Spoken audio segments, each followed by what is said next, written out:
إن الحمد لله نحمده ونستعينه ونستغفره ونعوذ بالله من شرور أنفسنا وسيئات أعمالنا. من يهده الله فلا مضل له ومن يضلل فلا هادي له. وأشهد أن لا إله إلا الله وحده لا شريك له وأشهد أن محمدا عبده ورسوله. قال الله سبحانه وتعالى في كلامه المجيد: أعوذ بالله من الشيطان الرجيم. إذ قال له ربه أسلم قال أسلمت لرب العالمين. ووصى بها إبراهيم بنيه ويعقوب يا بني إن الله اصطفى لكم الدين فلا تموتن إلا وأنتم مسلمون.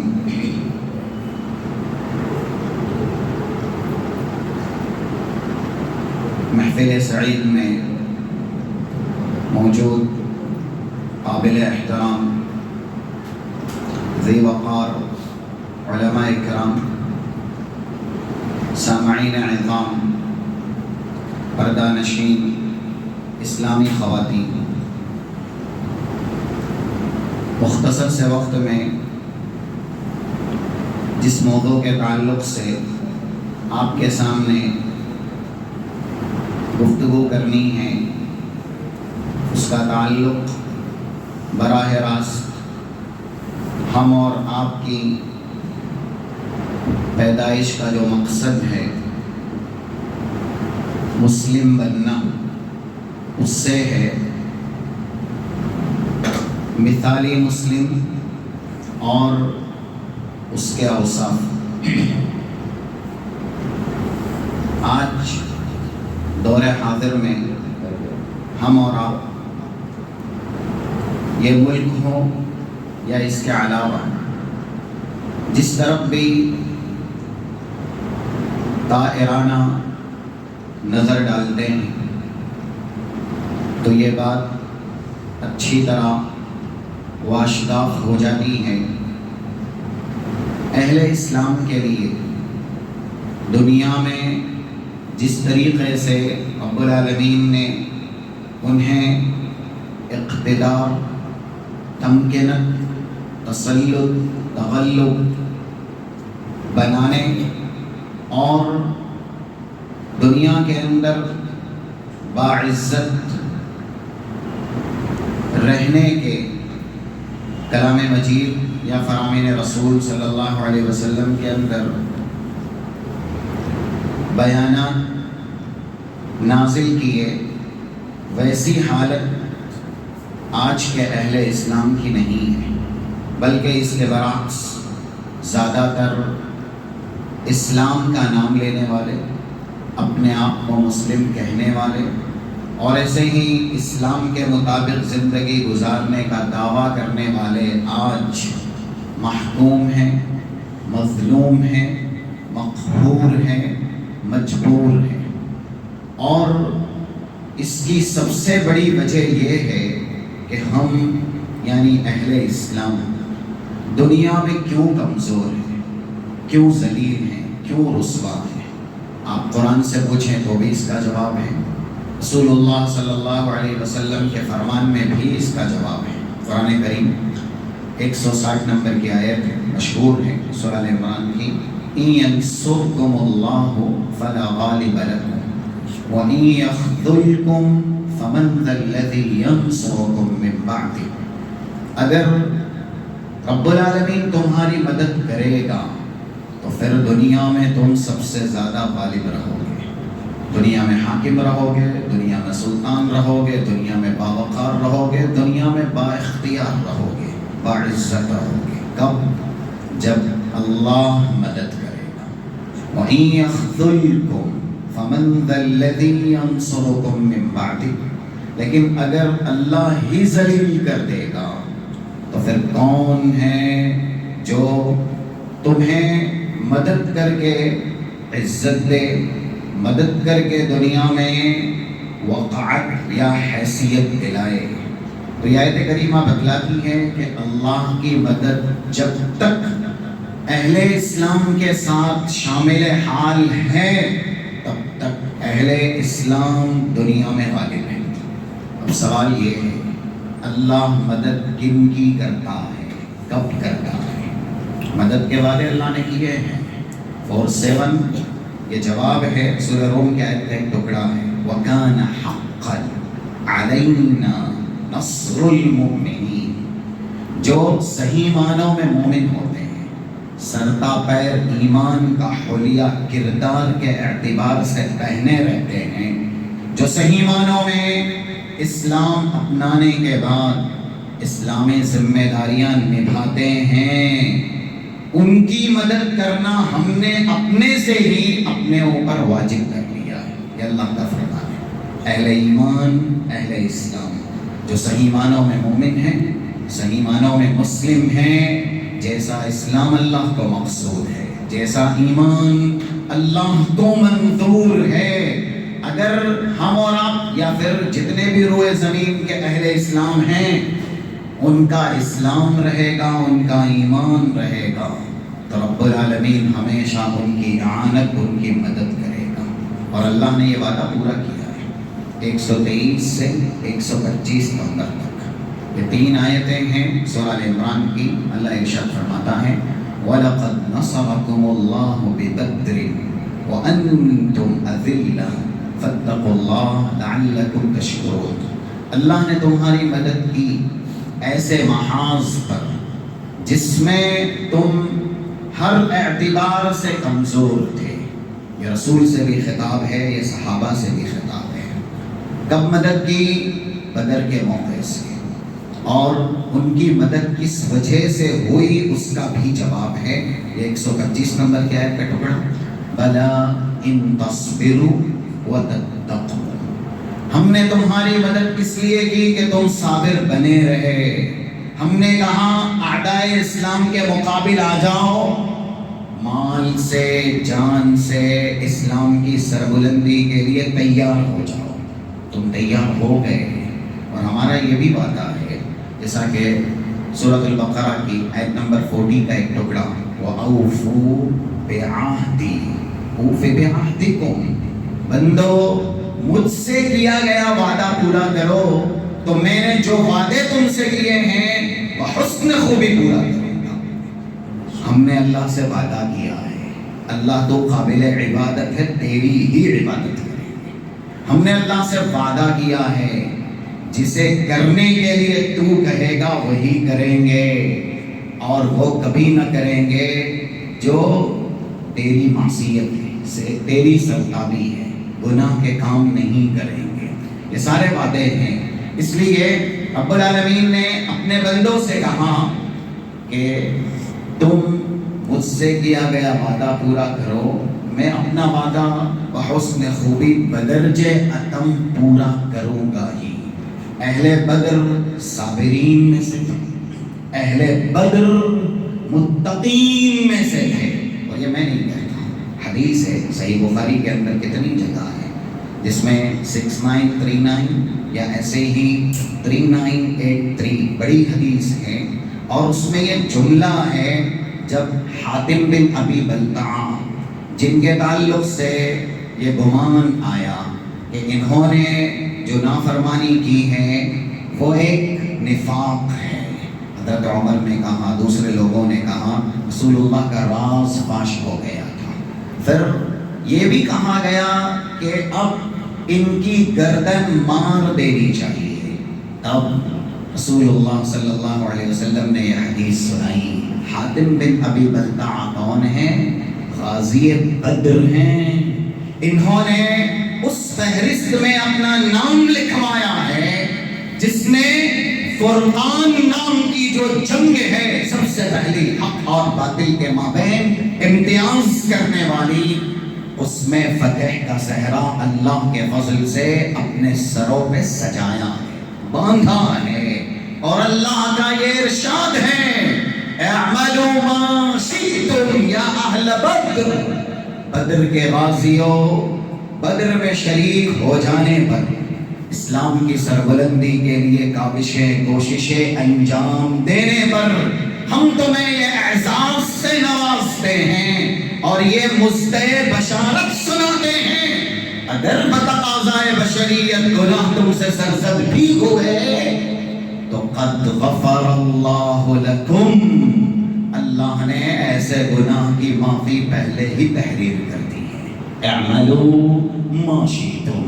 اور یہ بھی کہا گیا کہ جو غازی بدر بن گیا رب العالمین نے اس کے لیے یہ مزدِ بشارت سنایا، فقط وجبت لکم الجنہ، جنت تمہاری ہو گئی، جنت تمہارے لیے واجب کر دی گئی۔ تو اہل بدر کون تھے؟ صابرین تھے، متقین تھے، جنتی تھے۔ جب انسان صابر ہوگا، متقی ہوگا، اللہ کا فرما بردار ہوگا تو اللہ کی اعانت ہمیشہ اس کے ساتھ رہے گی۔ اسی لیے کتنے آئے فرشتے، جیسا کہ اللہ خود کہہ رہا ہے یأتوکم من فورہم ھذا یمددکم ربکم بخمسۃ آلاف من الملائکۃ مصومین، 1000 نہیں، 2000 نہیں، 5000 کا نورانی مخلوق کا لشکر بدر کے معرکے میں اہل اسلام کی اعانت کرنے کے لیے اللہ کی طرف سے نازل کیا گیا۔ اللہ مدد کب کرتا ہے؟ جب انسان اللہ کا ہوتا ہے۔ من کان اللہ لا کان اللہ لا، جو اللہ کا ہوا اللہ اس کا ہوگا، یہ رب العالمین کا بھی فرمان ہے۔ اسی لیے ایک جگہ کہا گیا سورہ محمد کے آیت نمبر 7، ان تنصروا اللہ ینصرکم، تم اگر اللہ کے دین کی حمایت کرو، اللہ کے دین کا نفاذ کرو، ہمیشہ چھوٹی یا بڑی کسی بھی مشکل میں اللہ کو اپنا ناصر پاؤ گے، اللہ تمہاری مدد ضرور کرے گا، یہ رب العالمین کا فرمان ہے۔ 41 نمبر کا ٹکڑا سورہ حج کا، وَلَيَنصُرَنَّ اللَّهُ مَن يَنصُرُهُ، 40 اور 41 نمبر کی یہ دو آیتیں ہیں جس پر رب العالمین نے یہ ساری خوبیاں بیان کی۔ اللہ بالضرور ایسوں کی مدد کرے گا جو رب العالمین کے دین کی مدد کرتے ہیں۔ تو قرآن سے اس بات کا ثبوت مل گیا کہ اہل اسلام باعزت کب رہیں گے، اہل اسلام دنیا میں با اقتدار کب رہیں گے، جب ان کے ساتھ اللہ کی مدد ہوگی، اور اللہ کی مدد تب ہوگی جب ہم صحیح معنوں میں اسلام کو نافذ کریں گے، صحیح معنوں میں مسلم بنیں گے، جو مسلم کے اوصاف ہیں اس سے متصف بنے رہیں گے۔ اور حدیث میں اللہ کے نبی صلی اللہ علیہ وسلم کا ارشاد گرامی 5114 مسند احمد کی ایک روایت ہے، اس کا ٹکڑا ہے وَجُعِلَتْ الذِّلَّةُ وَالصَّغَارُ عَلَى مَنْ خَالَفَ أَمْرِي، ذلت رسوائی یہ اس قوم کا مقدر ہے جو میرے حکم کی نافرمانی کرتی ہے۔ اللہ کے نبی کہہ رہے ہیں جو بھی میرے حکم کی نافرمانی کرے گا وہ باعزت نہیں ہوگا، وہ ذلیل ہوگا۔ کیوں؟ عزت کس کی ملکیت ہے اور عزت کن کو ملتی ہے، یہ بھی اللہ نے کہا۔ 8 نمبر کی آیت کا ٹکڑا سورۃ المنافقین کا، وَلِلَّهِ الْعِزَّةُ وَلِرَسُولِهِ وَلِلْمُؤْمِنِينَ وَلَكِنَّ الْمُنَافِقِينَ لَا يَعْلَمُونَ، عزت اللہ کی ملکیت ہے۔ سورہ فاطر کی آیت نمبر 10، مَنْ كَانَ يُرِيدُ الْعِزَّةَ فَلِلَّهِ الْعِزَّةُ جَمِيعًا، جو تم میں سے عزت کا خواہاں ہیں، دنیا میں باعزت رہے، با اقتدار رہے، بلند و بالا رہے، غالب رہے، پھر اس کو یہ جاننا چاہیے کہ عزت اللہ کی طرف سے ملتی ہے۔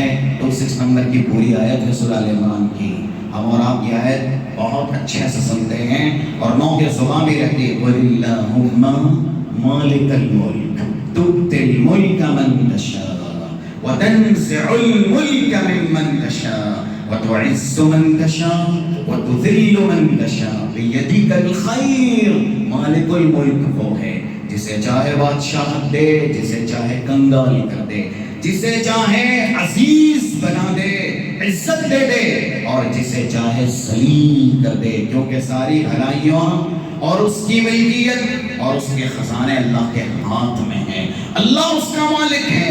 تو کلام مجید میں رب العالمین نے یہ کہا عزت اس کی ملکیت ہے، عزت ملی رسولوں کو، عزت ملے گی رسولوں کے فرما برداروں کو جو رسول اللہ صلی اللہ علیہ وسلم کی اطاعت کریں گے، جو نافرمانی کریں گے وہ ذلیل ہوں گے، خوار ہوں گے، رسوا ہوں گے۔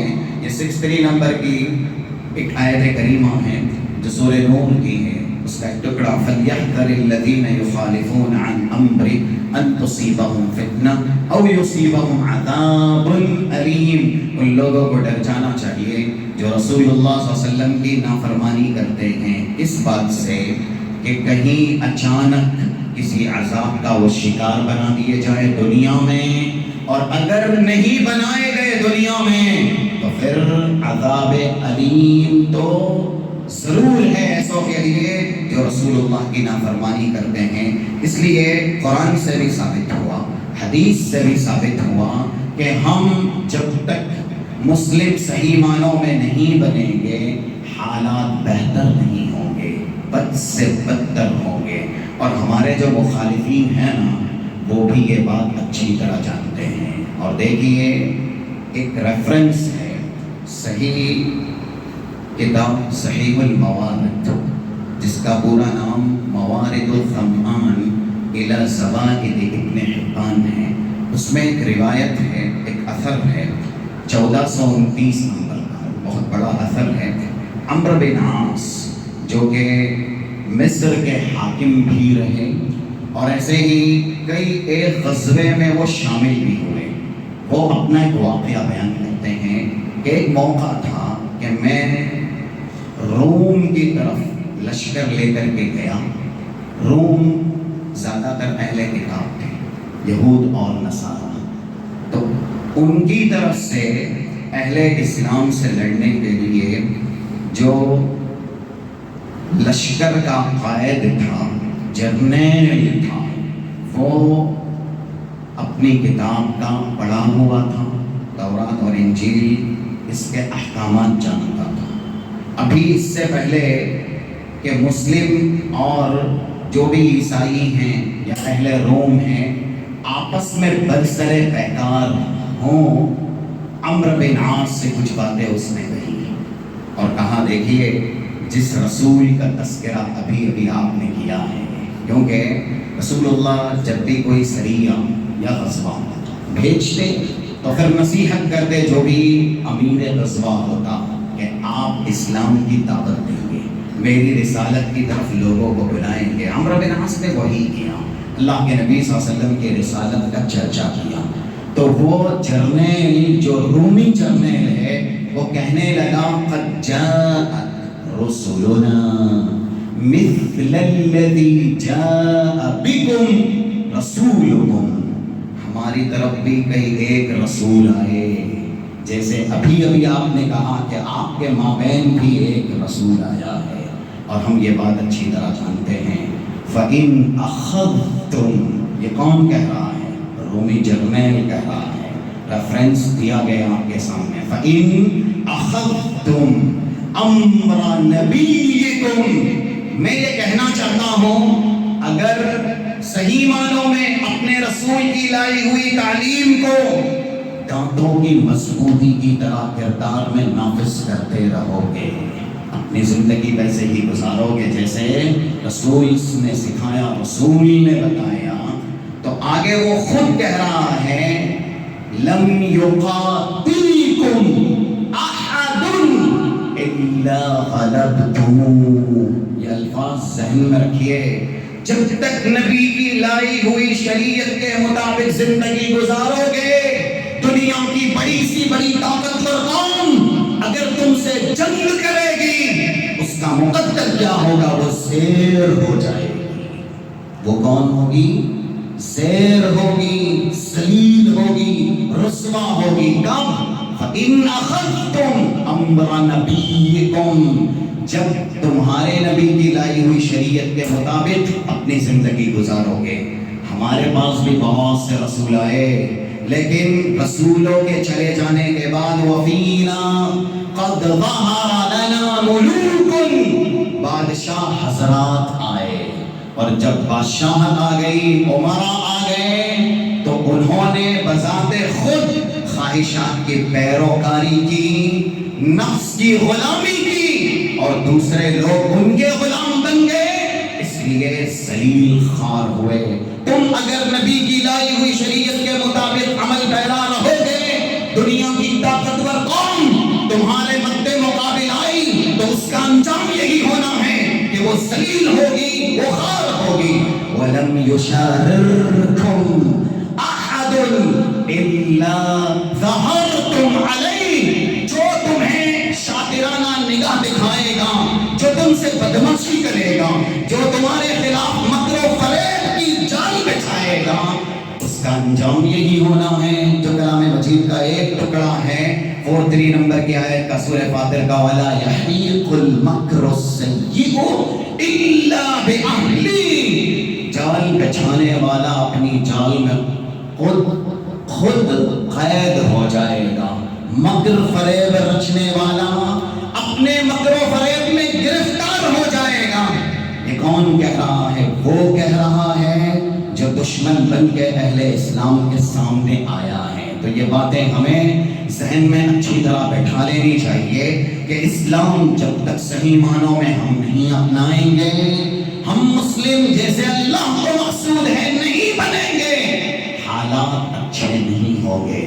سجدوں میں رہ کر کے دعائیں بھی کی جائے گی، لیکن ان دعاؤں میں قبولیت کی تاثیر نہیں ہوگی، تو یہ دعائیں صرف منہ سے نکل کر کے ہواؤں میں رہ جائے گی، جائے کہ آسمان تک جائے، آسمان کو چیرتی ہوئی عرش پہ دستک دے اور قبولیت کی تاثیر سے متاثر ہو نہیں۔ اس لیے ہم اور آپ اسلامی اوصاف سنیں اور اپنے اندر اسلامی اوصاف نافذ کریں۔ آیت کریمہ خطبہ مسنونہ کے بعد جو پڑھی گئی، خطاب کس سے ہے؟ حضرت ابراہیم سے۔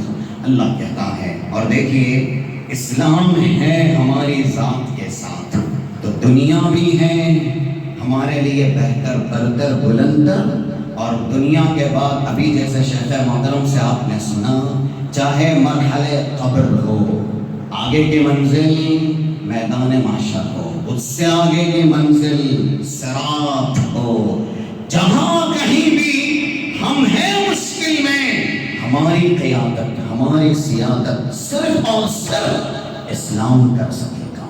اسلام ہی ہماری فتح، ہماری نصرت کا باعث بنے گا، دنیا میں بھی، دنیا کے بعد کے مراحل میں بھی۔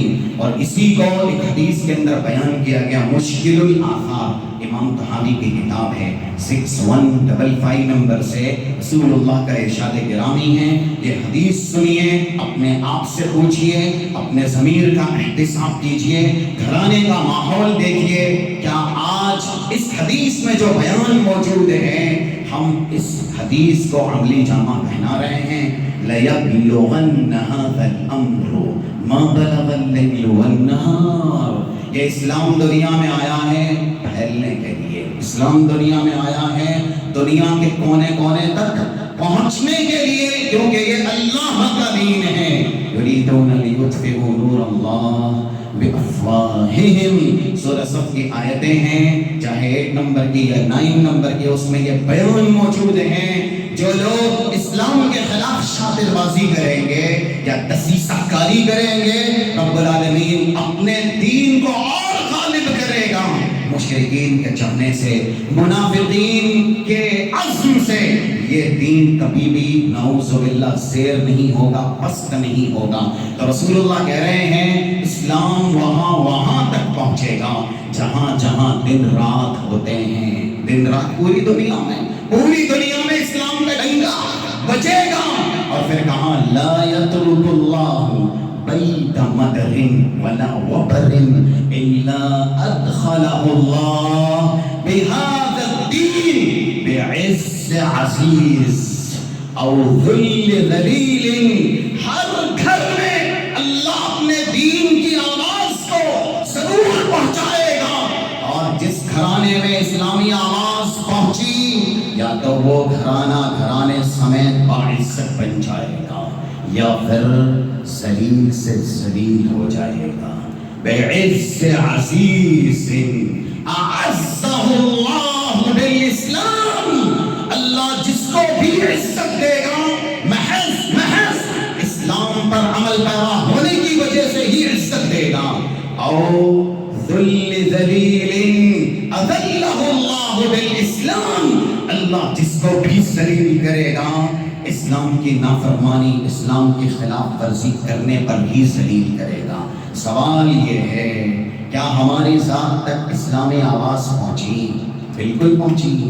یہ اللہ کا سب سے بڑا کرم ہے کہ ہم اور آپ دنیا میں صاحب اسلام ہیں، اور پھر لوگ اس نعمت کو اگرچہ نعمت نہ سمجھے. نعوذ باللہ. آج کتنے نام و نہاد اہل اسلام ہیں جو اسلام کو فروخت کرتے ہیں، اسلام کا سودا کرتے ہیں، اسلام کو بیچتے ہیں. وہ بھی کس پر؟ دنیا کی حقیر ترین نعمت پر اسلام کا سودا. نعوذ باللہ. یشترون بعہد اللہ وایمانہم ثمنا قلیلا، دنیا کی معمولی سی نعمت کی قیمت اسلام لگاتے ہیں. آیت کریمہ سنیے سورہ حجرات کی آیت نمبر 17. یمنون علیک ان اسلموا قل لا تمنوا علی اسلامکم بل اللہ یمن علیکم ان ہداکم للایمان. اگر دنیا میں کوئی حاکم روا بھی ہے، سلطان سما بھی ہے، ہم کیا ہیں یہ ہم جانتے ہیں. اللہ نے رئیس بنایا، سرمایہ دار بنایا، مالدار بنایا، رب العالمین کا احسان ہے.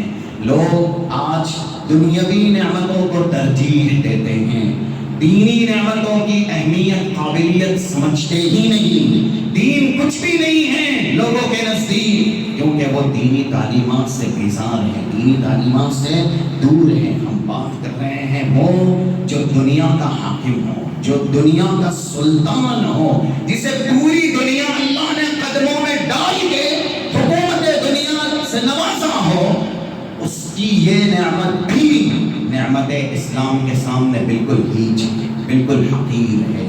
اسلام کی نعمت یہ بے مثال ہے، اس جیسی نعمت دنیا میں ہے ہی نہیں. اگر کسی کو اللہ نے نعمت اسلام سے مالا مال کیا، دولت اسلام سے نوازا، تو اس پر سب سے بڑا احسان اللہ نے کیا. یہی آیت کریمہ میں رب العالمین بیان کر رہا ہے. بل اللہ یمن علیکم ان ہداکم للایمان، اللہ نے تم پر سب سے بڑا احسان یہ کیا کہ تمہیں ایمان کی راہ دکھائی. ہدایت ایمان سے اللہ نے تمہیں مالا مال کیا. اس لیے وہ حدیث جو کہ صحیح مسلم کے اندر ہے 2805 نمبر کی، ایک نیکی، آج تو یہ نیکی کا پورا ذخیرہ اسلام اللہ نے گود میں ڈالا نا، اسلام کی چادر ہم کو اڑائی. اور دیکھیے گھرانے میں اسلام نہیں، والدین میں اسلام نہیں، جو مربی ہیں ان میں اسلام نہیں. تو یہ خبریں آج کل زیادہ تر کانوں سے ٹکراتی ہیں کہ وہ خواتین جو تعلیم کے لیے یہاں جاتی ہے وہاں جاتی ہے، فلاں کے عشق کے گہوارے یا ایسے ہی عشق کی قید میں گرفتار ہو کر کے چادر اسلام کو پیروں تلے روند کے والدین کے جو بھی عزائم رہے، ان کی جو بھی قربانیاں رہی، راتوں میں جگنا پڑا ایسی اولاد کو تربیت دینے کے لیے. تو راتوں میں جگ گئے، یا ایسے ہی کسی جگہ دوا کے لیے ان کو رات پوری گزارنی پڑی، وہاں ایسے ہی رات گزار دی، بے تحاشا مال اولاد کی تربیت کے نام پہ خرچ کیا. والدین کو تو ناراض کیا ہی کیا. کتنی لڑکیاں ہیں جو مسلمان ہیں، اللہ نے احسان کیا کہ اسلامی چادر پہنائی، اسلامی حلیہ دیا، اسلامی حجاب دیا، لیکن گھرانہ مسلم نہیں ہے جیسے ہونا چاہیے، والدین مسلم نہیں ہیں جیسے ہونے چاہیے. اسی لیے آج کل کتنی اسلامی بچیاں ہیں اسلام کا سودا کر کے کفر قبول کر رہی ہیں. نعوذ باللہ. اور وہ کس لیے؟ ان کے عشق میں محض محبت یا عشق کی قید میں گرفتار ہو کر کے. یہ ہے آج کا اسلام. اور اسلام کے تعلق سے لوگوں کی بیداری یا اسلام کی جو بھی قیمت ہے وہ ہمارے نزدیک ایسی ہی کچھ ہے. نعوذ باللہ. یہ حدیث سن لیجیے 2805 نمبر کی. ایک دوزخی صرف ایک نیکی کی کمی کی وجہ سے دوزخ میں جائے گا۔ یہ حدیث میں ہی بیان ہے، کیونکہ حدیث کے الفاظ ایسے ہی ہیں، قال اللہ لأہون اہل النار، سب سے کم عذاب دوزخ میں جسے دیا جائے گا، اس سے اللہ یہ کہے گا کہ اے بندے آج تجھے ایک اختیار دیا جائے، کیا؟ لو كانت لك الدنيا وما فيها أكنت مفتديا بها، کیا تجھے دنیا کی پوری حکومت دے دی جاتی تو ایک نیکی پانے کے لیے یہ پوری دنیا کی حکومت فدیے کے طور پر دیتا؟ جو سب سے ہلکے عذاب میں دوزخی گرفتار ہے، ایک نیکی کی کمی کی وجہ سے دوزخ میں گیا ہے، اس کا جواب سنیے، حدیث میں موجود ہے، وہ خود کہے گا قال نعم، ہاں یا رب، ایک نیکی پانے کے لیے اگر تو مجھے آج پوری دنیا کی حکومت دے دے، اور سوال یہ کرے کہ پوری دنیا کی حکومت دے تب ایک نیکی دی جائے گی، تو پوری حکومت دنیا دے دوں گا محض ایک نیکی حاصل کرنے کے لیے، تاکہ دوزخ کا ہلکا ترین عذاب اس سے بچا لیا جائے۔ آج کتنی نیکیاں پیروں میں روندی جاتی ہے، جوتوں کی نوک پر رکھی جاتی ہے، کتنی نیکیاں ہیں جسے نیکی ہی نہیں سمجھا جاتا، یہ رب العالمین کی طرف سے موقع دیے گئے ہیں، اور یہ بھی ہم جانیں یہ دنیا دارالعمل ہے، بس آنکھیں بند ہوئی، کس کی کتاب زندگی کب بند ہونی ہے یہ صرف اللہ جانتا ہے۔ آج ہم نوجوانوں میں یہ دیکھتے ہیں کہ ابھی تو نوجوانی ہے، اس کے بعد تو جوانی آئے گی، پھر ادھیڑ عمر، اور اس کے بعد بڑھاپا۔ نوجوانوں کی خواہشیں یہ ہیں بڑھاپا آئے گا تو توبہ کریں گے، مسجد کے چوکھٹ پکڑ کے تسبیح تحلیل تکبیر اور پھر اللہ سے استغفار کریں گے، اور دوسری طرف شہادت یہ ہے کتنے شہر خاموشاں نوجوانوں سے بھرے پڑے ہیں۔ آج کل زیادہ تر جنازے بھی انہی کے ہوتے ہیں جن کے تعلق سے یہ امید نہیں لگائی جاتی کہ یہ دنیا چھوڑ دیں گے، لیکن اللہ نے جس کی زندگی جب تک رکھی ہے، یہ ہمارا ایمان ہے۔ فَإِذَا جَاءَ أَجَلُهُمْ سورہ اعراف کی 34 نمبر کی آیت، لَا يَسْتَأْخِرُونَ سَاعَةً وَلَا يَسْتَقْدِمُونَ، جس کا آخری لمحہ جب آنا ہے تب آئے گا تو پھر اسے مہلت نہ دی جائے گی۔ 10 یا 11 نمبر کی آیت ہے سورہ منافقون کی، وَأَنفِقُوا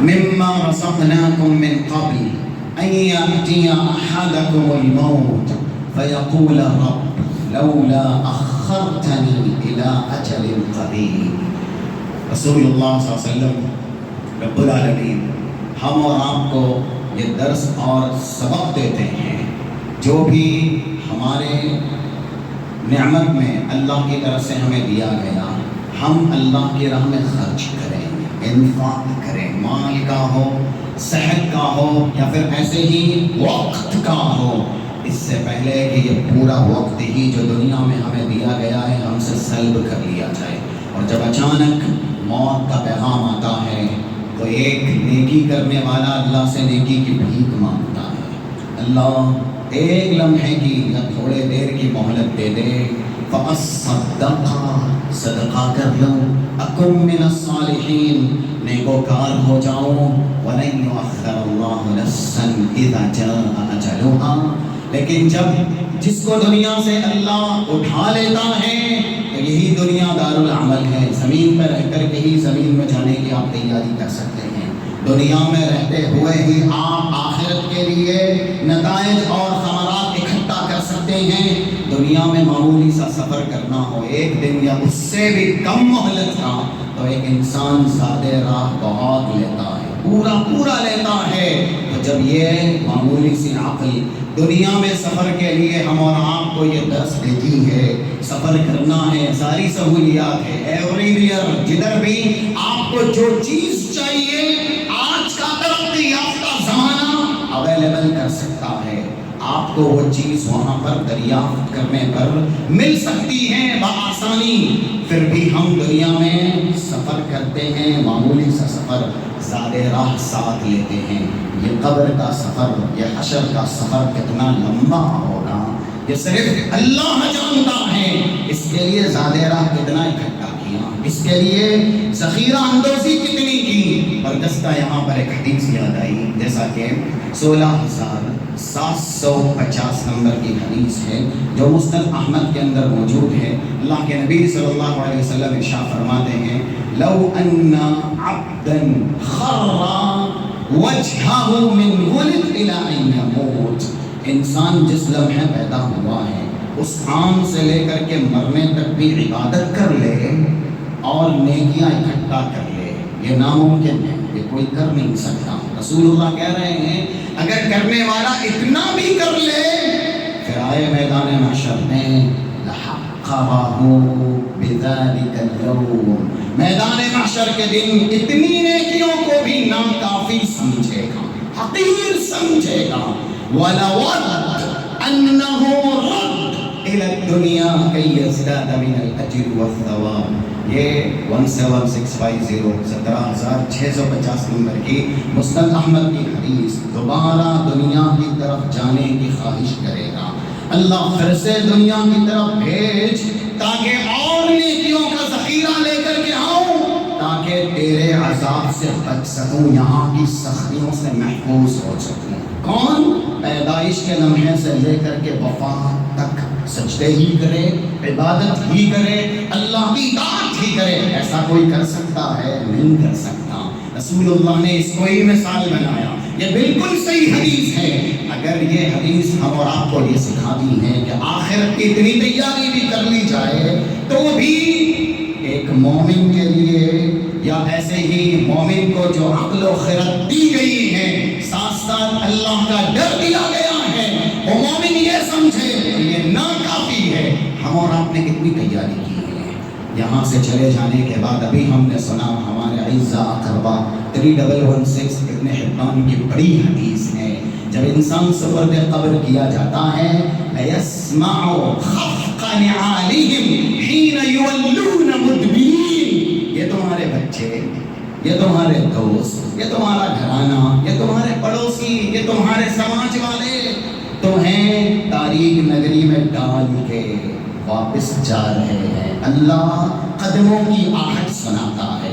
بچوں کے لیے جیا نا، اب آئے گا قبر میں یہ بچہ، گھرانے کو سنوارنے کے لیے، گھرانے کی ضرورت پوری کرنے کے لیے دنیا بھی پوری زندگی لگا دی، آیا گھرانہ قبر میں، احساس دلایا جاتا ہے۔ اس لیے وہ حدیث جہاں سے شروعات ہوئی، ہم اور آپ تک اسلام کی آواز پہنچی یا نہیں پہنچی؟ ہم مسلم ہیں یا نہیں؟ الحمدللہ ہم مسلم ہیں، ہم تک اللہ نے اسلام کی آواز پہنچائی۔ ہمارے گھرانے میں اسلامی آواز آئی یا نہیں؟ ہمارے گھرانے میں اسلام کی صدا آئی یا نہیں آئی؟ ہمارا گھرانہ بھی الحمدللہ مسلم ہے۔ حدیث کیا بتلاتی ہے؟ جس گھرانے میں جس تک اللہ اسلام پہنچائے گا بعز عزیز، ایک کنڈیشن یہ ہوگی کہ وہ بہت عزت والا ہوگا، اور عزت کا معیار کیا ہے؟ اعزہ اللہ بالاسلام، جب تک اسلام کے مطابق زندگی گزارے گا، اسلام کو مشعل راہ بنائے گا، تب تک وہ عزت والا رہے گا اور اس کے گھرانے میں بھی عزت رہے گی۔ آج شیطانی ذریعے گھرانوں میں زیادہ ہے، شیطانی آواز گھرانوں میں زیادہ ہے، شیطانی عادتیں گھرانوں میں زیادہ ہیں، اور جب گھر کی برکتیں لٹتی ہیں یا ایسے ہی رحمتیں جاتی ہیں، معاشی، جسمانی اور دوسری تکلیفیں آتی ہیں، تو زبان سے شکوہ شکایتیں زیادہ ہوتی ہیں۔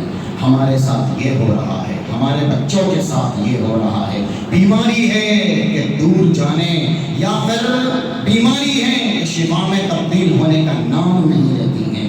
ہم جب مسائل کے گھیرے میں کھڑے کیے جاتے ہیں یا پھر مصیبت زدہ ہی رکھے جاتے ہیں تو یہ زبانیں بڑی طرح ہوتی ہیں، لیکن وجہ مصیبت ہم نہیں سمجھتے، سبب تکلیف کی طرف ہم اپنی توجہ ملتفت یا مرکوز نہیں کرتے۔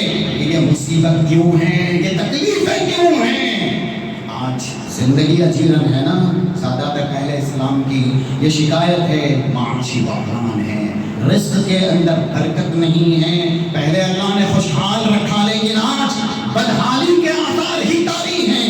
ابھی ہم نے دیکھا کہ یہ بدحالی کیوں ہے، یہ بحران جو معاش کا ہے، ہم اس کے شکار کیوں کیے گئے ہیں. برکت کا معیار ہے صداقت، برکت کا معیار ہے امانت، برکت کا معیار ہے دیانت، برکت کا معیار ہے نماز کے اندر رب العالمین سے طلب اعانت.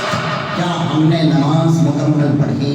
ایک انسان روزی کی جستجو کے لیے جاتا ہے بازاروں میں، ادھر ادھر جو بھی پیمنٹ ہے یا ایسے ہی رزق کی شکل میں جو بھی اسے حاصل کرنا ہے مارا مارا پھرتا ہے، اور اسی گھومنے یا پھر طلب رزق میں نماز چھوڑتا ہے. یہ رزق کی کنجی ہے. کلام مجید میں ایک نہیں کئی ایک جگہ اللہ نے نماز کے ساتھ رزق بیان کیا. اس کا صاف سا مطلب یہ ہے آپ کو دنیا میں جو رزق ملے گا، جسمانی یعنی صحت تندرستی یہ رزق ہو، یا مالی جسے ہم اچھی طرح سمجھتے ہیں کہ مالی رزق کیا ہوتا ہے، یہ تب ملے گا جس کے ہاتھ میں رزق کی کنجیاں ہیں. رزاق اسے راضی کرو تب تمہیں وہ رزق دے گا. کیا اللہ نے رزق کے لیے تقوی کو شرط نہیں بنایا؟ سورہ طلاق میں 3 جگہ، آیت نمبر 2 لے لیجئے، آیت نمبر 4 لے لیجئے، 5 لے لیجئے. 2:3 میں کہا وَمَن يَتَّقِ اللَّهَ يَجْعَل لَّهُ مَخْرَجًا وَيَرْزُقْهُ مِنْ حَيْثُ لَا يَحْتَسِبُ. جب انسان متقی نہیں ہوگا، آج تجارت کا پورا دار و مدار جھوٹ پہ ہے. کیا جھوٹ تقویٰ ہے یا پھر سچائی تقویٰ ہے؟ صداقت تقویٰ ہے یا نعوذ باللہ اختراع پردازی کس لیے تقویٰ ہے؟ کلام مجید سے پوچھئے تو آپ کو پتا چلے گا کہ تقوی کا معیار صداقت ہے یا تقوی کا معیار اختراع پردازی ہے. ڈبل 19 یہ سورہ توبہ کا ریفرنس. یا ایھا الذین آمنوا اتقوا اللہ وکونوا مع الصادقین. ایمان والا متقی بنو. متقی کب بنو گے؟ جب یہ زبان اور یہ سرتا پیر پورا وجود صداقت کے حلیے سے لبریز کرو گے. یہ زبان اور یہ گفتار، یہ کردار صدق والا ہونا چاہیے. 7071 70 یا 71 سورہ احزاب کے آخر یا ایھا الذین آمنوا اتقوا اللہ وقولوا قولا سدیدا. ایمان والو متقی بنو. متقی کیسے بنو گے؟ جھوٹ بول کے.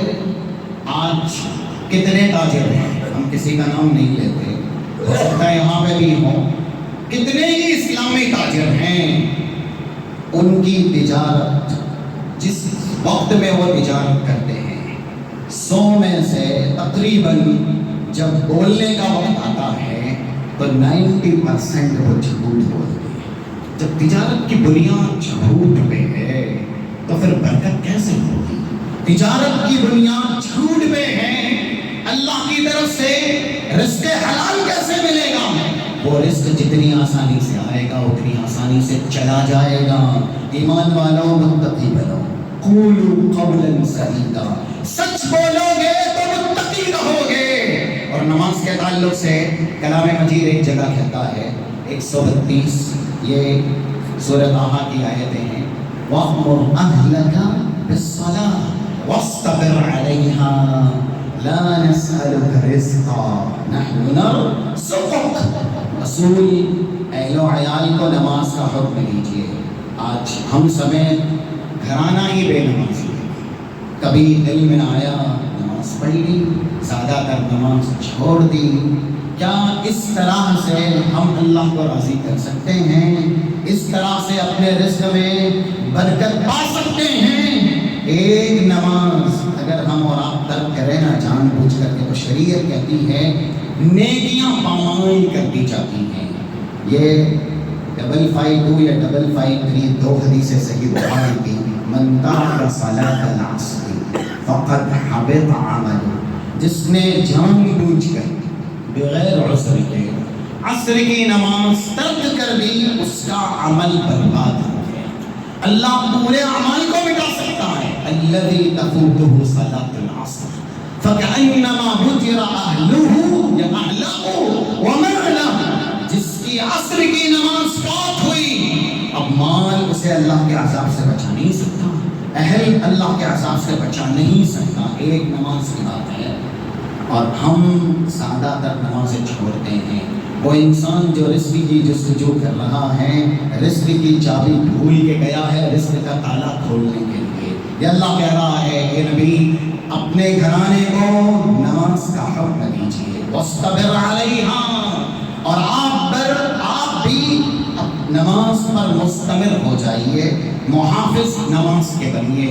دیکھیے ایک آیت ہے جو کہ اتری اور اس کے بعد کی سورہ معارج کی، جہاں اللہ نے نمازیوں کا بیان کیا تو کہا الا المصلین الذین هم علی صلاتهم دائمون۔ یہ جملہ یاد رکھیے گا، مطلق اللہ نے نہیں کہا ہم نمازیوں کے لیے جنت ورثے میں دیتے ہیں، ہم نمازیوں کی حفاظت یا ہم نمازیوں کی اعانت کریں گے۔ الذین هم علی صلاتهم دائمون، وہ خاشعون کی صفت ہے جو ہم نے سنی ہوئی ہے نمازیوں کے تعلق سے۔ یہاں پر جو نماز پر ہمیشگی کریں گے، نماز پابندی سے ادا کریں گے۔ اسی لیے اتری 1 نمبر کی وہ آیت جو کہ سورہ بقرہ کی ہے، حافظوا علی الصلوات، یہاں حافظ کا بھی وہی معنی ہے، دائمون، نمازوں پر مداوم بنیے، نمازوں کے محافظ بنیے۔ تو چابی بھول کر کے اگر تالا کھولنے کے لیے کوئی جائے تو کیا عقل مند کہا جائے گا؟ آگے اللہ کہتا ہے نحن نرزقک، نماز پڑھو گے، نماز پر ہمیشگی کرو گے، روزی ہم دیں گے۔ ہم روزی کا تم سے سوال نہیں کرتے، ہم روزی دینے والے ہیں۔ یہ آیت کریمہ حجت ہے کہ نماز کے ساتھ اللہ نے رزق کو اس آیت میں بیان کیا ہے۔ آپ اللہ کا حق ادا کیجئے، اپنے حق کے تعلق سے بے فکر ہو جائیے، اللہ آپ کے حقوق پورے کرے گا، یہ اللہ کا وعدہ ہے۔ تو وہ حدیث ہمارا گھرانہ وہاں تک اللہ نے اسلام کو پہنچایا، لیکن کیا آج اس گھرانے میں اسلام کی حفاظت ہے؟ اس گھرانے میں اسلام کی صیانت ہے؟ ہمارے بچے ہم سمیت زیادہ تر اللہ اور اس کے رسول کی نافرمانی کرتے ہیں گھر میں، یا پھر اطاعت اور فرما برداری کرتے ہیں؟ یہ فیصلہ ہمیں کرنا ہوگا۔ اور وہ حدیث بتاتی ہے عزت ملے گی اسلام سے ملے گی۔ اگر اسلام کی ناقدری ہوئی، ہم مسلم ویسے بن نہیں سکے جس طریقے سے بننا چاہیے، تو ہم خوار ہوں گے، ذلیل ہوں گے۔ اساسی صفت مثالی تو پھر انشاءاللہ کبھی موقع ملا تو بیان ہوگی۔ مسلم ہونے کی اساسی صفت جو حدیث کے اندر مسلم کی بنیادی صفت بتائی گئی، آپ چاہے 10 نمبر کی حدیث صحیح بخاری بھی لے لیجئے اور اس سے بھی زیادہ جس میں الفاظ ہیں، تو ایک 6659 یہ صحیح الجامع کا ریفرنس ہے۔ رسول اللہ صلی اللہ علیہ وسلم نے بتلایا المسلم من سلم المسلمون من لسانه ويده، مسلم کون ہے؟ جس کی زبان سے، جس کے ہاتھ سے دوسرے مسلم محفوظ ہیں۔ آج نماز پڑھتے ہیں نا، تو نماز پڑھنے کے بعد جیسے قیدی قید سے آزاد نہیں ہوتے ہیں، ویسے ایک نمازی مسجد سے بھاگتا ہے۔ ٹھیک ہے چلو آپ نماز پڑھ لیے، مسجد کے باہر گئے، ابھی چند ہی قدم ہیں، فلاں ایسا ہے، فلاں ویسا ہے، اس کے اندر یہ خامی ہے، اس کے اندر یہ عیب ہے۔ یہ زبان کس کے خلاف چل رہی ہے؟ یہ زبان کس کی غیبت کر رہی ہے؟ یہ زبان کس پر تہمت لگا رہی ہے؟ یہ بنیادی صفت ہے مسلم کی۔ جب یہ زبان اسلامی نہ بن سکی، یہ دل اسلامی نہ بن سکا، تو صرف لا الہ الا اللہ محمد رسول اللہ کا اعلان ہمیں کبھی مسلم نہیں بنائے گا۔ کہہ بھی دیا زبان سے لا الہ تو کیا حاصل، دل و زبان مسلمان نہیں تو کچھ بھی نہیں۔ اس زبان کو پہلے آپ اسلامی بنائیے۔ اور دیکھیے دو شریعت کے الگ الگ پہلو ہیں زبان کے تعلق سے۔ یہ زبان اگر اسلامی ہوئی تو فائدہ کیا ہے؟ 1931 1931 نمبر کی حدیث ہے جو کہ جامع ترمذی من رد عن عرض اخی بالغیب کان حقا علی اللہ ان یعتقہ من النار. پیٹھ کے پیچھے ہمارا بھائی سامنے نہیں ہے، ہم سے دور ہے، اس کی عزت کی حفاظت کرے گی یہ زبان، اس پر لگے ہوئے الزاموں کا دفاع کرے گی یا ایسے ہی الزاموں کی تردید کرے گی. ہم اگر اپنے بھائیوں کی اپنی زبان سے حفاظت کریں، ان کے اوپر لگے ہوئے الزامات کا دفاع کریں، تو اللہ نے اس کا فائدہ بیان کیا. یہ اسلامی زبان ہے، ایسے شخص پر اللہ دوزخ کو حرام قرار دے گا. اللہ نے اپنے اوپر یہ حق واجب کر لیا ہے جس کی زبان اس خوبی سے متصف ہوئی ان یعتقہ من النار کان حقا علی اللہ، اس کے پورے وجود کو دوزخ سے آزاد کرانے کی ذمہ داری اللہ کہتا ہے میری ہے. جس کی زبان اپنے بھائی پر لگے الزامات کی تردید کرے، اپنے بھائی کا اس کے پیٹھ پیچھے دفاع کرے. کیا آج ہم اور آپ مسلم ہیں؟ ہم بھی اپنے آپ کو شامل کرتے ہیں. کیوں؟ جو واعظ ہیں، خطیب ہیں، یا پھر اسلام کی طرف بلانے والے ہیں، وہ بھی زیادہ تر اسلام کے خلاف ورزی میں مبتلا ہیں. ہم سب کیا یہ زبانیں غیبت کرتی ہیں، تہمت لگاتی ہیں، بھائی کے خلاف چلتی ہیں، یا پھر اس کی عزت کا دفاع کرتی ہیں؟ جو خونی رشتہ دار ہیں نا، ان کی عزتیں تو یہ زبان سلامت نہیں رکھ پاتی ہیں. سگا بھائی ہے، یہ زبان اس کے خلاف بھی دراز ہو جاتی ہے. اسلامی بھائی، ایمانی بھائی، ان کی عزتیں اتارنا آج اہل ایمان نے اپنا وتیرہ بنا لیا ہے. جب تک کسی کو حقیر نہیں سمجھا جاتا یا کسی کو حقیر نہیں سمجھایا جاتا، ایک انسان بھول گیا ہے کہ میں باعزت نہیں ہو سکتا. خود میں کوئی خوبی نہیں، خود میں کوئی قابلیت نہیں، اس لیے یہ میزان بنا لیا گیا.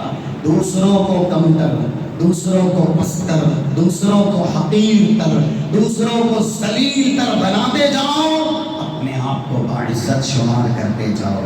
جبکہ رسول اللہ صلی اللہ علیہ وسلم نے کہا کہ جس نے زبان سے اوروں کے عیب کو دور کیا، اللہ دوزخ سے بچائے گا، آزاد کرے گا. دوسرا، اگر یہ غیبت زبان سے ہوتی ہے اور ایسے ہی یہ زبان الزام لگاتی ہے، تو پھر صحیح بخاری کا ریفرنس ہے 6047.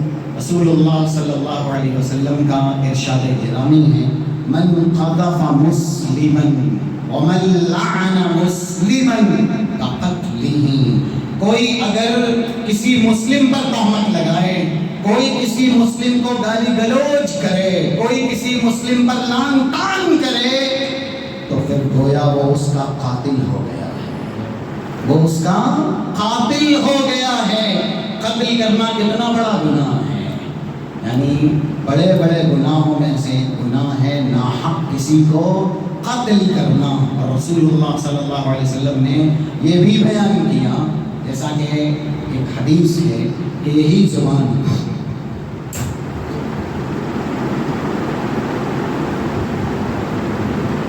انسان کے بڑے بڑے اعمال صالحہ، نماز، روزہ، صدقہ، خیرات، ان سب کو مٹا دیتی ہے. ایک ترغیب و ترغیب کے اندر واقعہ کے طور پر حدیث بیان ہوئی ہے جس کا نمبر 2565 ہے.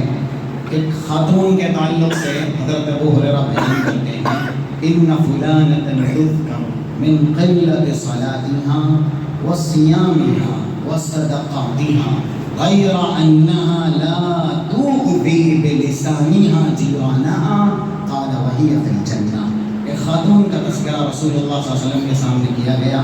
کم نماز پڑھتی ہے، یعنی فرائض پر ہی اکتفا کرتی ہے، کم روزے رکھتی ہے، فرض روزے ہی رکھتی ہے، کم صدقہ اور خیرات کرتی ہے، اور الفاظ بھی ہیں پنیر کے کچھ ٹکڑے اللہ کی راہ میں دے دیتی ہے، لیکن اس زبان سے پڑوسن کو تکلیف نہیں دیتی.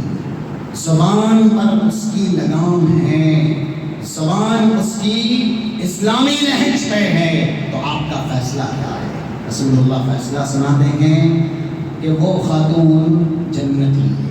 پھر دوسری خاتون کا تذکرہ، ان فلانا، آج ہمارا گھرانہ ہے، مختلف خواتین ہیں، جیسے خواتین کے اندر خوبیاں ہیں دنیاوی ناحیے سے، دینی ناحیے سے بھی ہیں، خواتین کے اندر خامیاں ہیں دنیاوی ناحیے سے، دینی ناحیے سے بھی ہیں۔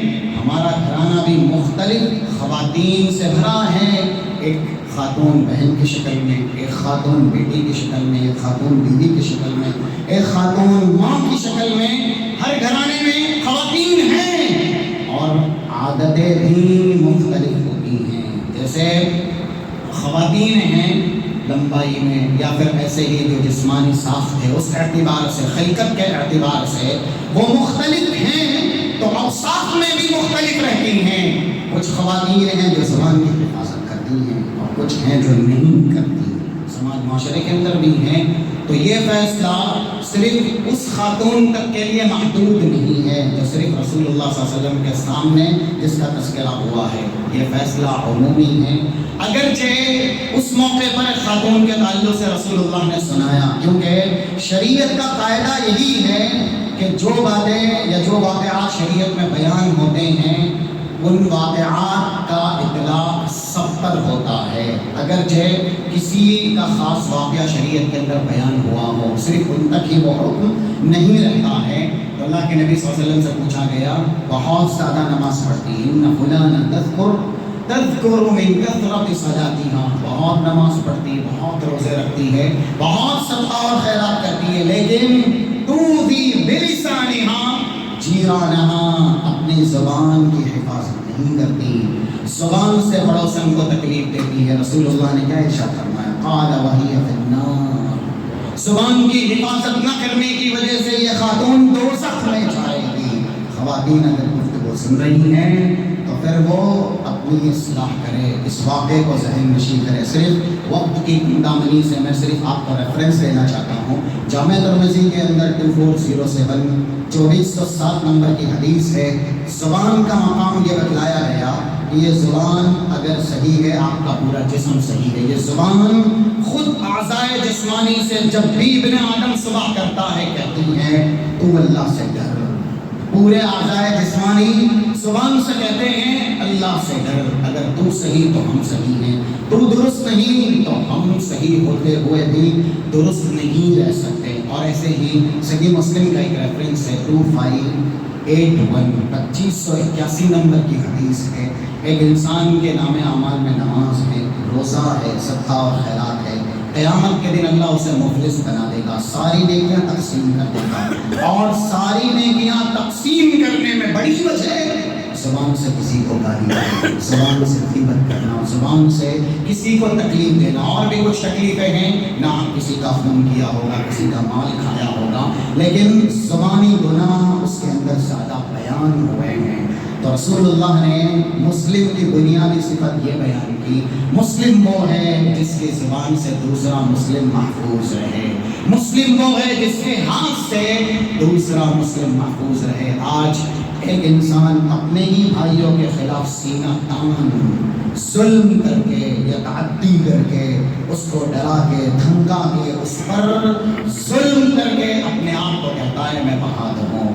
آج ہماری جو بھی لڑائی ہے یا جو بھی ہماری طاقت ہے، قوت ہے، اگر دشمن کے خلاف ہو، اپنے بھائی کے خلاف نہ ہو، تو یہ طاقت ہمیں بہت سہارا دے سکتی ہے، بہت بڑا مقام دلا سکتی ہے، لیکن بدقسمتی سے ہماری بہادری یا پھر ہماری دانش مندی یا ہماری طاقت و قوت محض اپنوں کے خلاف رہ گئی ہے۔ ہم اپنے ہی بھائی کو ڈراتے بھی ہیں، اپنے ہی بھائی کو مارتے بھی ہیں، اسی پر ہی ظلم کے پہاڑ بھی یا کوڑے بھی اسی پر ہی لگاتے ہیں۔ تو ایک ہاتھ سے اگر دوسرا مسلم محفوظ نہیں ہے تو پھر وہ انسان اگرچہ کہے کہ میں مسلم ہوں، اللہ کے یہاں وہ مسلم نہیں ہے، کیونکہ حضرت ابراہیم سے جب اللہ نے کہا، جیسا کہ 131 نمبر کی آیت سورہ بقرہ کی، قال لہ ربہ اسلم قال اسلمت لرب العالمین، ابراہیم مسلم بنیے۔ حضرت ابراہیم کا جواب تھا میں مسلم وہ ہوں جو رب رب العالمین کو پسند ہے. قال اسلمت لرب العالمین. اور رسول اللہ صلی اللہ علیہ وسلم کو بھی اللہ نے یہ حکم دیا کہ اسلام کون سا اپنایا جائے، کیونکہ اسلام اللہ کا نازل کردہ دین ہے. اگر اس کے مطابق ہم زندگی گزاریں گے، اسلامی اوصاف اپنے اندر پیدا کریں گے تو ہی مسلم شمار کیے جائیں گے. عبداللہ، عبد الرحمن یا محمد، احمد نام رکھ لینے سے ہم مسلم شمار نہیں کیے جائیں گے جب تک اخلاق، عادات، اطوار، معاملات اور ایسے ہی کردار ہمارا اسلامی نہیں ہوگا، ایمانی نہیں ہوگا. صرف زبان کے دعوے ہمیں مسلم نہیں بنا سکتے. 66 نمبر کی آیت کا ٹکڑا سورہ مومن کا، جس میں رسول اللہ خود کہتے ہیں وَأُمِرْتُ أَنْ أُسْلِمَ لِرَبِّ الْعَالَمِينَ. مجھے اللہ کی طرف سے یہ حکم دیا گیا میں ایسا مسلم بنوں جو اللہ کو پسند ہے. اسی لیے آپ نے کہا بھی ہے، آپ نے سنی بھی شیخ محترم کے زبانی 162 اور 163 نمبر کی سورہ انعام کے آخر کی رسول اللہ کیا کہتے ہیں؟ قُلْ إِنَّ صَلَاتِي وَنُسُكِي وَمَحْيَايَ وَمَمَاتِي لِلَّهِ رَبِّ الْعَالَمِينَ. نماز کس لیے پڑھتا ہوں؟ اللہ کو راضی کرنے کے لیے. مراسم عبودیت، عبادت کی ساری نواقص کس کے لیے؟ رب العالمین کے لیے. جینا مرنا کس کے لیے؟ اللہ کے لیے. اور آگے کیا کہا گیا؟ وَأُمِرْتُ أن أكون وبذلك أمرت أن أكون من المسلمين. مجھے حکم دیا گیا کہ میں مسلم بنوں. تو رب العالمین کو جو اسلام پسند ہے وہ اسلام ہمارا ہونا چاہیے. یہ بس آخر جو مسلم کی یا مومن کی ایک صفت ہے آپ کے سامنے بیان کر کے بات ختم کر دی جا رہی، کیونکہ آج کل یہی ہمارے سماج معاشرے کے اندر غلاظت یا نجاست کردار کے اعتبار سے زیادہ پائی جاتی ہے. ایک حدیث ہے جس کے اندر اللہ کے نبی صلی اللہ علیہ وسلم یہ بات بیان کرتے ہیں، اور اس کا جو ریفرنس ہے وہ صحیح الجامع کے اندر موجود ہے 6659 نمبر سے. اللہ کے نبی صلی اللہ علیہ وسلم کا ارشاد گرامی ہے المؤمن للمؤمن یا المؤمن لأہل الایمان بمنزلۃ الرأس فی الجسد. ایک مومن دوسرے مومن کے لیے کیسا ہوگا؟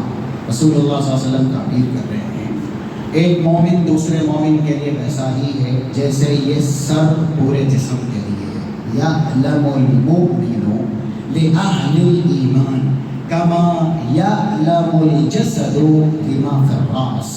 ایک مومن کو درد ہونا چاہیے اگر کوئی دوسرا مومن پریشان ہے، کوئی دوسرا مومن درد میں ہے، تکلیف میں ہے، تو اس کا درد اور اس کی تکلیف دوسرے مومن کو محسوس ہونی چاہیے. جیسے جب سر میں دکھاوا ہوتا ہے، سر میں تکلیف ہوتی ہے، تو صرف یہ تکلیف سر تک محدود نہیں رہتی بلکہ یہ تکلیف پورا جسم محسوس کرتا ہے. تو پورے جسم کے لیے ایک سر جس طریقے سے حیثیت رکھتا ہے ویسے ہی پورے اہل ایمان کے لیے ایک مومن حیثیت رکھتا ہے. مومنین پریشان ہوں، ان کی پریشانیاں ایک مومن کی پریشانی بننی چاہیے. دنیا کے کسی بھی خطے میں اہل ایمان کسی بھی طرح کی مصیبت میں گرفتار ہیں، ہمارا ایمان ہمیں یہ درس دیتا ہے ان کی تکلیف ہماری تکلیف بننی چاہیے، ان کے لیے ہمیں دعا بھی کرنی چاہیے. لیکن آج اس کے برعکس ایک مومن جس کا دعویٰ ہے کہ وہ مومن ہیں، اپنے ہی اہل ایمان بھائیوں کے خلاف شاطر بازی کرتا ہے، دسیسہ کاری کرتا ہے. اگر وہ ترقی کر رہا ہے اس کے راستے میں رکاوٹ بنتا ہے. جبکہ رسول اللہ صلی اللہ علیہ وسلم نے ایک حدیث میں اور مثال دی ہے، یہ 4918 نمبر کی حدیث ابو داؤد کی ہے، جس میں کہا گیا المؤمن للمؤمن یا المؤمن مرآۃ المؤمن. مومن کی مثال دوسرے مومن کے لیے کیسی ہے؟ آئینے کی طرح. اگر ہم آئینے کے سامنے رہتے ہیں کون نظر آتا ہے؟ اپنا وجود، ہم ہی خود نظر آتے ہیں. ایسے ہی ایک مومن دوسرے مومن کا آئینہ ہے. اب اس کا کیا مطلب ہے؟ حدیث کا آنے والا ٹکڑا اس کی وضاحت کرتا ہے. کہا گیا یکف علیہ ضیعتان، ہمیشہ ایک مومن دوسرے مومن کو نقصان سے بچاتا ہے. ہم اور آپ کیسے مومن ہیں؟ ہمارا سماج کیسا ہے جو اسلامی ہے، ایمانی ہے، کہ ہم اپنے بھائی کے لیے نقصان یا تکلیف بڑھاتے ہیں، نقصان کے راستے ہموار کرتے ہیں۔ یہاں کہا گیا ایک مومن دوسرے مومن کا آئینہ ہے، اور یکف علیہ ضیعتا، وہ اس کی پریشانی کو روکتا ہے یا پریشانی کو ختم کرتا ہے۔ وَيَحُوطُهُ مِنْ وَرَائِهِ، ایک مومن دوسرے مومن کی حفاظت کرتا ہے، سامنے ہو تب بھی، پیٹھ کے پیچھے ہو تب بھی۔ تو یہ معیار ہے ایمان کا۔ آج ہمارے یہاں ظاہری کردار میں بھی یہ ایمان کا معیار نہیں ہے، ظاہری اعتبار سے بھی ہم دوسرے بھائی کے لیے تکلیف کا سامان بنتے ہیں یا پھر راستے کی رکاوٹ بنتے ہیں، اور دل کے اعتبار سے بھی ہمارے دل میں ہمارے بھائی کے لیے رنجش ہے، کینہ ہے، بغض ہے، حسد ہے، نفرت ہے، یعنی ظاہر ہو یا باطن ہو، ہم اپنے مومن بھائی کے لیے بہتر نہیں ہیں بلکہ اپنے مومن بھائی کے لیے بدتر ہیں، نعوذ باللہ۔ جب ایمان کی ایسی حالت ہو تو پھر دنیا میں ایمان کے نتائج نہیں ظاہر ہوتے، اور جب انسان دنیا سے چلا بھی جائے تو ایمان کا سب سے بڑا نتیجہ ہے کہ جنت ملے گی، جنت بھی نہیں ملتی۔ یہ آخری بات 35 نمبر کی بڑی حدیث جو کہ شرح السنہ امام بغوی کی کتاب ہے، اس کے اندر موجود ہے۔ ایک صحابی تھے، یہ واقعہ ہم اور آپ سنتے رہتے ہیں، ہم نے سنا ہوگا۔ رسول اللہ نے 3 دن مسلسل انہی کے تعلق سے یہ کہا تھا، یطلع علیکم الآن رجل ھذا الفضل من اہل الجنہ، ابھی دیکھو اس طرف سے ایک انسان آئے گا جو انسان جنتی ہے۔ عبداللہ بن عمرو بن عاص یہ واقعہ یا یہ بات سن رہے تھے۔ پہلے دن جو انسان آیا اس کو دیکھ لیا، دوسرے دن بھی رسول اللہ نے کہا یطلع علیکم الآن رجل من اہل الجنہ، ابھی دیکھو تمہاری سن ایک انسان آئے گا وہ جنتی انسان ہے۔ 3 دن لگاتار جس شخص کو رسول اللہ نے جنتی قرار دیا، عبداللہ بن عمرو نے عہد کر لیا کہ میں اس کا عمل دیکھوں گا، اس کے ساتھ رہوں گا تاکہ اس کی خوبیاں حاصل کروں اور اپنے آپ کو بھی اس مقام تک پہنچاؤں کہ رسول اللہ میرے تعلق سے بھی کہے کہ میں جنتی ہوں۔ تو پھر بطور مہمانی اس کے یہاں 3 دن رہے، جب رخصت ہو رہے تھے تب اس سے کہا کہ میں تمہارے پاس اس لیے آیا تھا، انی اردت ان آوی الیک 3 ایام، میں آپ کے پاس 3 دن بطور مہمانی صرف اور صرف اس لیے آیا کہ رسول اللہ صلی اللہ علیہ وسلم نے جو بشارت آپ کو سنائی ہے وہ دیکھ سکوں کہ آپ کے اندر کون سی ایسی خوبی ہے جس کی وجہ سے آپ جنتی ہیں، چلتے پھرتے اللہ کے نبی آپ کو جنتی کہہ رہے ہیں، لیکن لم ارک تعمل کثیر عمل، میں نے آپ کو دیکھا کہ آپ راتوں میں زیادہ تہجد نہیں پڑھتے، میں نے آپ کو دیکھا کہ آپ زیادہ قرآن کی تلاوت نہیں کرتے۔ عبداللہ بن عمرو کون ہیں؟ 757 ابن حبان کی روایت آپ کو پڑھنی چاہیے یا پھر علماء سے اس کے تعلق سے سننا چاہیے۔ بہت راتوں میں قیام کرتے تھے، یہ ایک دن میں قرآن ختم کرنے والے صحابی تھے، رسول اللہ نے ان کو منع کیا تھا، عبداللہ بن عمرو بن عاص، اور ان کو کہا تھا کہ اتنی مہلت میں آپ کو قرآن ختم کرنا ہے۔ 3 دن گئے اور جب رخصت ہو رہے تو ان سے پوچھا کہ بھائی میں آپ کے پاس آیا تھا آپ کی خوبی دیکھنے کے لیے، لیکن میں نے آپ کے اندر کوئی زیادہ عمل نہیں دیکھا، اب ما الذی بلغ بک ما قال رسول اللہ، کس خوبی نے آپ کو اس مقام تک پہنچا دیا کہ رسول اللہ نے 3 دن لگاتار آپ سے یہ کہا کہ آپ جنتی انسان، مجھے نہیں پتا، میں رخصت ہو رہا ہوں۔ رخصت ہو کے جانے لگے تو بلایا، کہا ادھر آؤ، جو تم دیکھنا چاہتے ہو وہ دیکھ نہیں سکتے، اور ابھی وہ تم نے محسوس بھی نہیں کیا۔ جس خوبی نے مجھے یہ مقام دلایا کہ میں چلتا پھرتا جنتی بن گیا، وہ بھی رسول اللہ کے زبانی، اس کی وجہ یہ ہے کہ میں لا اجد فی نفسی علی المسلمین غشا، میرے سینے میں کسی بھی مسلم کے لیے کوئی دھوکہ نہیں ہے، ولا احسد على خیر ما اعطاه اللہ ایاہ، میں نے کبھی بھی کسی مسلم کی نعمت پر جو بھی اللہ نے جس کو نعمت دی ہے کبھی حسد نہیں کیا۔ تو یہ تو آپ دیکھ نہیں سکتے، یہ تو آپ اپنی آنکھوں سے اس کا دیدار نہیں کر سکتے۔ یہ خوبی ہے، یہ منصب ہے، یہ مقام ہے جس پر میں پہنچایا گیا۔ تو عبداللہ بن عمرو بن عاص کہتے ہیں ھذا هو الذی بلغ بک ما قال رسول اللہ۔ ہاں، جو زیادہ عمل کی میں بات کر رہا تھا، راتوں میں زیادہ تہجد پڑھنا، زیادہ قرآن پڑھنا، وہ تو میں نے دیکھا نہیں، لیکن یہی ہے وہ خوبی یا وہ اساسی صفت جس کی وجہ سے آپ مستحق ہیں کہ آپ جیسے کے بارے میں رسول اللہ کہے تینوں دن لگاتار کہ آپ ہی جنتی انسان ہیں، کیونکہ اللہ بھی قرآن میں کہتا ہے، یہ 189 نمبر کی آیت ہے سورۃ الشعراء کی، یوم لا ينفع مال ولا بنون الا من اتى اللہ بقلب سلیم۔ جنت کس کا مقدر ہے؟ سادہ مال، سادہ اولاد یہ محض انسان کو جنت نہیں دلا سکتے۔ انسان کو اگر جنت دلائے گا تو ایسا دل دلائے گا جو دل بڑے بڑے گناہ سے، گناہ کبیرہ سے، شرک کی نجاست سے، شرک کی غلاظت سے پاک صاف ہو۔ تو جب سینے میں کینہ نہ ہو، دل میں بغض اور حسد نہ ہو، شرک اور کفر نہ ہو، وہ دل قلب سلیم ہوتا ہے، اور جو قلب سلیم لے کے اللہ کے پاس جائے گا جنت اس کا مقدر ہے، اللہ ضرور اسے جنت دے گا۔ آج ہمارا یہ سینہ ہمارے بھائی کے لیے کینوں سے بھرا ہوا ہے۔ کون سا ایسا جسد ہے جس میں حسد نہیں ہے؟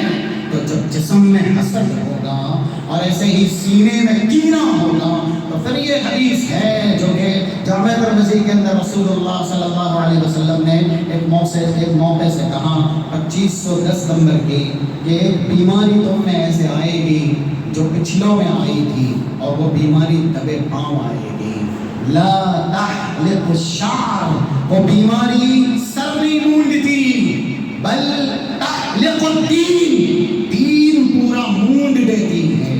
صحابہ پوچھتے ہیں اللہ کے نبی بیماری کا نام بتائیے۔ رسول اللہ کہتے ہیں الحسد والبغضاء، حسد اور بغض۔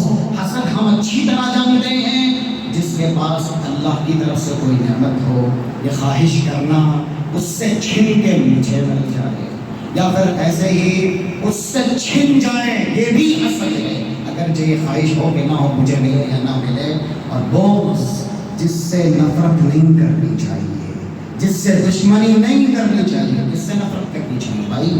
کس سے دشمنی کرنی چاہیے؟ جو اللہ کا دشمن ہو، جو رسول اللہ کا دشمن ہو، جو اللہ اور اس کے رسول کے یہاں قابل نفرت ہو، سگا باپ کیوں نہ ہو، سگی اولاد کیوں نہ ہو، تب ان سے دشمنی کرنی چاہیے، ان سے نفرت کرنی چاہیے۔ ہم اور آپ نے اس تعلق سے بہت سنا ہے۔ اور جو اللہ اور اس کے رسول سے بغض نہیں رکھتے، اس سے بغض رکھنا، یہ ہمارا پڑوسی ہے، اگرچہ ترقی یافتہ ہے، اس کے بچے پڑھے لکھے ہیں، کیوں ہم بغض رکھیں، کیوں ہم نفرت رکھیں، کیوں ہم عداوت رکھیں؟ ہمارا بغض، ہماری نفرت ایسے ہی ہے، پڑوسی سے، محلے والوں سے، رشتہ داروں سے، سماج معاشرے سے۔ ہم اس سے نفرت نہیں کرتے جس سے اللہ اس کے رسول کرتے ہیں۔ وہ تو ہمارے حلقہ یارانہ ہیں، ان کے ساتھ روزمرہ اٹھنا بیٹھنا ہے، ان کے ساتھ کھانا پینا ہے۔ کیوں؟ دنیاوی مفاد کے لیے، کیونکہ وہ ہماری تجارت میں ہمارے شریک ہیں، پارٹنر ہیں۔ ہم آج جو بغض، نفرت کرتے ہیں، حسد تو ہم نے سن لیا، تو بغض اور نفرت رشتہ داروں کے ساتھ، پڑوسیوں کے ساتھ، اور ایسے ہی جو گرد و پیش کے اہل اسلام ہیں ان کے ساتھ، ایسا بغض اور ایسا حسد انسان کے دین کو مٹا دیتا ہے۔ یہ کچھ باتیں تھیں جو اسلامی صفات کے تعلق سے آپ کے سامنے بیان کی گئی۔ رب العالمین سے دعا ہے اللہ ہمیں اسلامی صفات کو سننے، سمجھنے اور اپنی زندگی کے اندر نافذ کرنے کی توفیق عنایت فرمائے۔ اللہ صحیح معنوں میں ہم سب کو ایسا مسلم بنائے جو اس کے یہاں مقصود اور مطلوب ہے۔ اللہم اجعلنا من المسلمین والمؤمنین المؤمنین۔